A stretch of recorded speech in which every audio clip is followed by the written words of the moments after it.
अगर मैं आपसे कहूं कि किसी ने सिर्फ 2 पिज्जा 40 to 100 करोड़ रुपीस में खरीदे थे, तो आप क्या कहोगे? आई नो ये स्टोरी बहुत इंटरेस्टिंग है, बट डू नॉट वरी, हम ऐसी स्टोरीज और इससे रिलेटेड और मनी फैक्ट्स आज डिस्कस करेंगे। सबसे पहले तो हम बहुत ही सिंपल भाषा में समझेंगे कि क्रिप्टो करेंसी वगैरह है क्या, क्योंकि ये हमारी लाइफ को इम्पैक्ट कर सकती है। क्रिप्टो करेंसीज को समझना इसलिए भी इम्पोर्टेंट है क्योंकि 24 मार्च 2021 को इलॉन मस्क ने ट्वीट किया था कि वो अब टेस्ला कार के लिए बिटकॉइन से भी पेमेंट एक्सेप्ट कर लेंगे और उस अमाउंट को वो बिटकॉइन में ही रहने देंगे और नॉर्मल करेंसी में कन्वर्ट नहीं करेंगे। और क्रिप्टो करेंसीज को समझना इसलिए भी इम्पोर्टेंट हो जाता है क्योंकि चाइना सबसे पहला देश बन गया जिसने खुद की डिजिटल करेंसी लॉन्च कर दी। यानी चाइनीज गवर्नमेंट को भी लगता है कि डिजिटल करेंसी वर्ल्ड फ्यूचर है। सो डू नॉट वरी, इस कॉन्सेप्ट को मैं बहुत ही सिंपल बच्चों की भाषा में समझाने के लिए कोशिश करूंगा। बट इससे पहले कि मैं स्टार्ट करूं, let me introduce CoinSwitch Kuber, जिन्होंने ये वीडियो भी स्पॉन्सर की।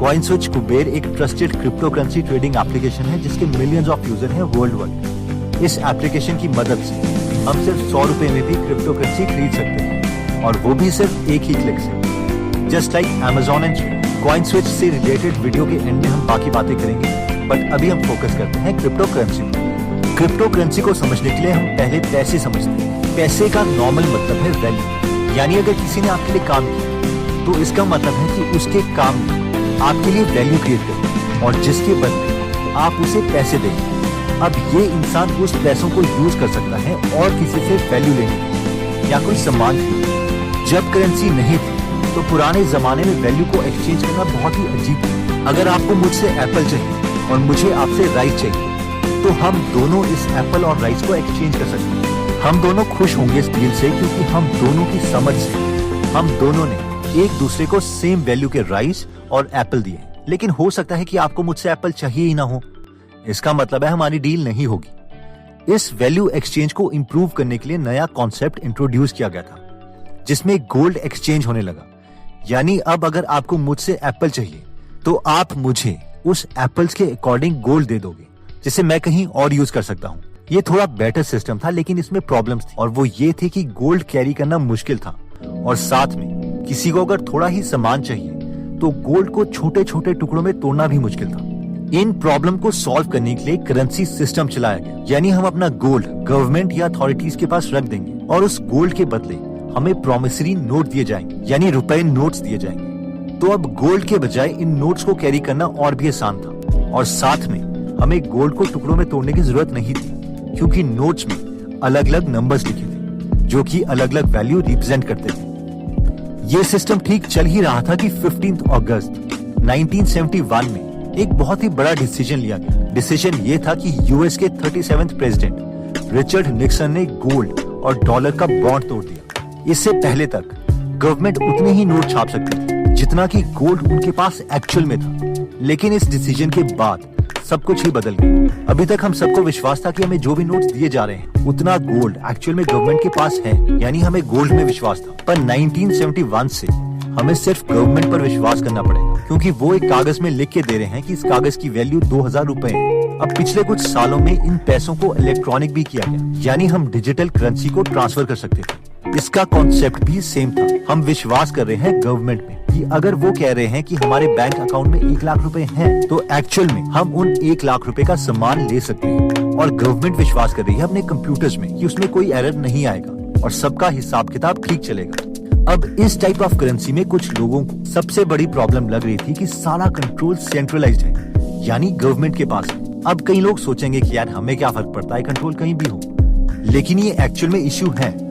गवर्नमेंट जितने चाहे उतने नोट्स बना सकती है जिसमें लिखा हो कि इनकी वैल्यू 2000 रुपए है या 500 रुपए है या 100 रुपए है। अब इमेजिन कीजिए कि एक देश में सिर्फ 10 लोग हैं और आपने बहुत ही मेहनत करके 1 लाख रुपए कमाए हैं। अब उस देश की गवर्नमेंट सबको 1 लाख रुपए के नोट दे दे तो आपके 1 लाख की वैल्यू बहुत ही कम हो जाएगी। ये एक्सट्रीम केस एक्चुअल में वेनेजुएला में हुआ है, जहां पर गवर्नमेंट ने इतने ज्यादा नोट छाप दिए थे कि सब नोट्स की वैल्यू ही खत्म हो गई थी। लोग नोट्स को काउंट करने के बजाय उसे वे करने लगे थे, यानी तोलने लगे थे। एक टॉयलेट पेपर इतने नोट्स का मिल रहा था, एक पनीर का टुकड़ा इतने नोट्स का मिल रहा था। I hope you got the point कि सारी पावर सेंट्रलाइज्ड है, गवर्नमेंट के पास है और वो हमारे नोट्स को बंद भी कर सकती है और जितने चाहे उतने प्रिंट भी कर सकती है। 2009 तक किसी को समझ नहीं आ रहा था कि इस प्रॉब्लम का सोल्यूशन क्या होगा। पावर सेंट्रलाइज्ड से हटा के डिसेंट्रलाइज्ड कर दी जाए, यानी जैसे इंटरनेट से हुआ था कि अब इंफॉर्मेशन सिर्फ पब्लिक लाइब्रेरी ही कंट्रोल नहीं कर सकती, बल्कि ये इंफॉर्मेशन सबके पास होगी। लेकिन 2009 में एक पेपर पब्लिश किया गया जिसके ऑथर थे सतोशी नाकामोटो, और उन्होंने इस प्रॉब्लम का सोल्यूशन दिया और बिटकॉइन नाम की क्रिप्टो करेंसी लॉन्च कर दी। आज तक किसी को नहीं पता सतोशी नाकामोटो है कौन, एक इंसान है, एक ग्रुप है, एक लड़का है, लड़की है, कुछ नहीं पता। 2009 से 2011 तक इस नाम से बहुत से पोस्ट इंटरनेट में छपे, लेकिन 2011 के बाद सतोशी नाकामोटो गायब हो गए, लेकिन बिटकॉइन अभी तक चल रहा है। एनीवेज, सवाल ये है कि सतोशी नाकामोटो ने क्या सोल्यूशन दिया करेंसी को मैनेज करने का। इन्होंने कहा कि सबसे पहले तो किसके पास कितने पैसे यानी कितने बिटकॉइंस हैं, ये इंफॉर्मेशन एक गवर्नमेंट के सर्वर के पास नहीं बल्कि बहुत सारे सर्वर में होनी चाहिए, ताकि किसी एक आदमी या एक ऑर्गेनाइजेशन के पास इसका कंट्रोल ना हो। दूसरा पॉइंट ये था कि कोई भी कभी भी सारी ट्रांजैक्शन को देख पाएगा, यानी ये तो देख लेगा कि कितने पैसे ट्रांसफर हो रहे हैं, लेकिन ये नहीं देख पाएगा कि किसने किसको पैसे ट्रांसफर किए। फॉर एग्जाम्पल, अगर आप ब्लॉकचेन की वेबसाइट में देखो तो आप ये लाइव ट्रांजैक्शन देख सकते हो कि कितने पैसे ट्रांसफर हो रहे हैं, कितने टाइम पर हो रहे हैं और उसकी बिटकॉइन में वैल्यू कितनी है। अगर हम किसी एक लिंक को क्लिक करें तो हम देख सकते हैं कि किसी एक नंबर से दूसरे नंबर में पैसे ट्रांसफर हुए हैं, लेकिन हम लोगों की आइडेंटिटी नहीं देख सकते कि एक्चुअल में किस इंसान ने इन पैसों को ट्रांसफर किया। नेक्स्ट दो बड़े सवाल जो हमारे मन में आ सकते हैं वो ये हैं कि बैंक में तो हमें पता है कि वो एक क्लोज्ड सिस्टम है, इसलिए उसे हैक करना मुश्किल है, लेकिन इस ओपन सिस्टम को हैक करना तो आसान होगा। और दूसरा सवाल कि बैंक में तो सब ट्रांजैक्शन गवर्नमेंट अपडेट करती है, लेकिन इस सिस्टम में ट्रांजैक्शन को कौन अपडेट करेगा। ओके, सबसे पहले हम समझते हैं कि ये सिस्टम हैक ना हो इसके लिए सतोशी नाकामोटो ने दो सोल्यूशन निकाले थे। एक तो ये है कि ये सारे रिकॉर्ड्स एक साथ बहुत से कंप्यूटर्स में मेंटेन है, इसलिए किसी हैकर को सिर्फ एक नहीं बल्कि सारे सर्वर्स को एक साथ अटैक करना पड़ेगा, जो कि काफी मुश्किल है। दूसरा एक बहुत ही अच्छा कॉन्सेप्ट जो सतोशी नाकामोटो ने दिया था वो था प्रूफ ऑफ वर्क, यानी मान लीजिए कि अभी आप मुझे एक बिटकॉइन ट्रांसफर करते हैं तो उसी वक्त मुझे एक बिटकॉइन नहीं मिलेगा। इसके लिए 2-3 स्टेप्स होंगे। सबसे पहले तो आपकी ट्रांजैक्शन अनकन्फर्म्ड में जाएगी, यानी अभी मुझे अमाउंट नहीं मिला है। सेकंड, कुछ लोगों को एक पजल सॉल्व करनी पड़ेगी और वो पजल सॉल्व करने के बाद ही हमारी ट्रांजैक्शन अप्रूव होगी और मुझे एक बिटकॉइन मिलेगा जो आपने मुझे ट्रांसफर किया। अब आप बोलोगे कि ये पजल क्या बेकार की चीज है और कोई हमारे लिए पजल सॉल्व क्यों करेगा। एक्चुअली सतोशी नाकामोटो चाहते थे कि अगर कोई बहुत ही अच्छे लेवल का हैकर आ जाए जो कि एक साथ सारे सर्वर में ट्रांजैक्शंस को चेंज करने की हिम्मत रखता हो, तो उसके लिए भी ये काम करना डिफिकल्ट हो जाए। इसके लिए उन्होंने सोचा कि हर एक ट्रांजैक्शन को अपडेट करने के लिए कुछ टाइम वेस्ट करवाया जाए जब भी ट्रांजैक्शन अपडेट हो। इसीलिए उन्होंने आइडिया दिया कि जो भी इंसान इन ट्रांजैक्शन को अपडेट करने के लिए पजल को सॉल्व करेगा उसे बदले में छोटी सी फीस दी जाएगी और वो पजल सॉल्व करने के बाद ही ट्रांजैक्शन अपडेट होगा। और इन लोगों को हम माइनर्स बोलते हैं। माइनर्स वो लोग हैं जो कंप्यूटर को ऑन करके इन पजल्स को सॉल्व करते हैं। एक्चुअली पजल्स माइनर्स को नहीं बल्कि कंप्यूटर को ही सॉल्व करनी है, और ये माइनिंग हम भी कर सकते हैं, जिसके लिए हमारे पास काफी सारी वेबसाइट्स या सॉफ्टवेयर अवेलेबल है, जैसे कि slush pool, nice hash, awesome miner etcetera. तो एक बार जल्दी से शॉर्ट में हम ये सब दोबारा से समझ लेते हैं। सबसे पहले हमने देखा था कि वैल्यू एक्सचेंज एक सामान के बदले दूसरा सामान देने से होती थी, जैसे कि एप्पल के बदले राइस, और फिर सिस्टम चेंज हुआ और गोल्ड और प्रीशियस मेटल के बदले सामान मिलने लगे। अगेन इंप्रूवमेंट्स हुई और फिर लोग गोल्ड बैंक में डिपॉजिट करके करेंसी नोट्स लेके सामान लेने लगे। उसके बाद प्रेसिडेंट निक्सन ने गोल्ड और डॉलर का बॉन्ड तोड़ दिया और गवर्नमेंट को पावर मिल गई कि वो जितने चाहे उतने नोट छाप सकती है या बंद कर सकती है। उसके बाद सतोशी नाकामोटो आए और उन्होंने बिटकॉइन लॉन्च की, जिसमें करेंसी सिर्फ एक बैंक में नहीं बल्कि इंटरनेट की तरह बहुत से सर्वर्स में मेंटेन की जाएगी, जिसे कोई भी देख सकेगा। लेकिन कौन ट्रांसफर कर रहा है ये हमें नहीं पता चलेगा। जो लोग इन ट्रांसफर में पजल को सॉल्व करने के लिए अपने कंप्यूटर्स यूज करेंगे वो माइनर्स हैं, और जिसके लिए उन्हें छोटी सी फीस मिलती है।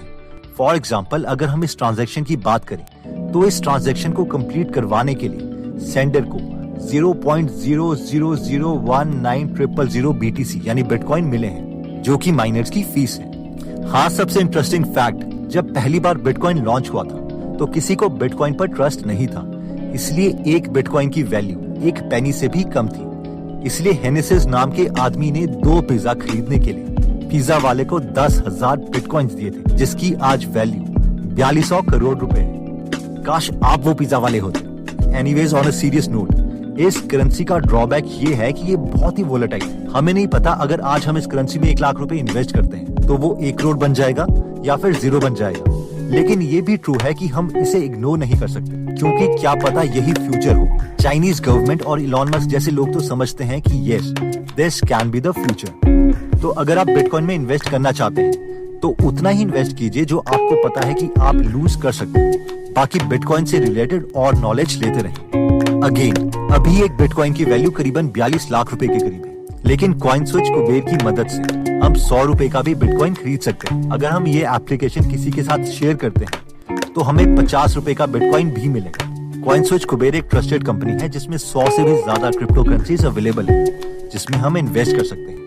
इनके मिलियंस ऑफ ऑनबोर्ड यूजर हैं और 11 महीने में ही 4 मिलियन यूजर कॉइनस्विच कुबेर को ज्वाइन कर चुके हैं। कॉइनस्विच कुबेर में पेपरलेस KYC प्रोसेस है और हमें अपने आधार और पैन कार्ड की सिर्फ पिक्चर्स अपलोड करनी है। अगर हमें कोई भी डाउट है तो हम इनके कस्टमर केयर सपोर्ट को कांटेक्ट कर सकते हैं। तो अगर आप इस एप्लीकेशन में इंटरेस्टेड हैं तो इसका लिंक हम डिस्क्रिप्शन में दे देंगे।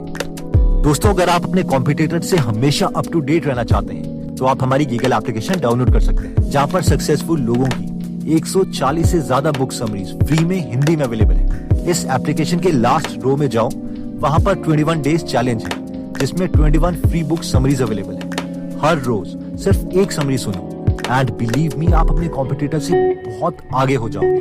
तो अगर आप भी इस नॉलेज की दुनिया में पीछे नहीं रहना चाहते और अपने जीतने के चांसेस बढ़ाना चाहते हैं तो आप गीगल एप्लीकेशन को डाउनलोड कर सकते हैं, जिसका लिंक हम डिस्क्रिप्शन में दे देंगे। एनीवेज, अगर आपको लगता है कि ये वीडियो आपके किसी फ्रेंड या फैमिली मेंबर के काम आ सकती है तो आप ये वीडियो उनके साथ जरूर शेयर करें। अगर आप ऐसी नॉलेजेबल वीडियोस मिस नहीं करना चाहते तो सब्सक्राइब करने के बाद बेल का बटन दबाना मत भूलिएगा। आप कमेंट करके ये भी बता सकते हैं कि आप नेक्स्ट वीडियो किस टॉपिक पर चाहते हैं। जल्द ही हम आपसे दोबारा मिलेंगे। जय हिंद।